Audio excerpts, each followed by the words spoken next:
Hi, welcome to the September Harvest Report.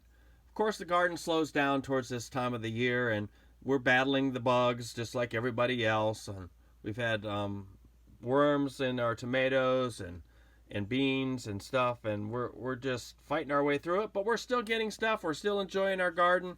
We wanted to share that with you today. We're still getting some nice lettuce.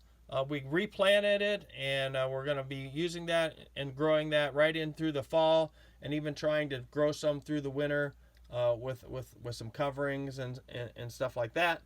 The Malabar spinach is doing real well. It must enjoy the heat more because it's growing even more through this part of the summer.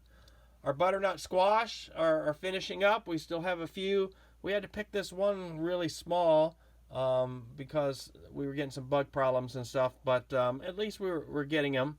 Then we're doing some freezing of other stuff. For example, we're getting peppers, and some of them we're chopping up for omelets, in the winter, and some of the other peppers we're slicing so we can put them on our pizza. We really enjoy those on our pizza, so that's some of what we're doing with the peppers. Of course, we eat some as well. With the beans, you can see we have some purple beans. The first year we've tried those.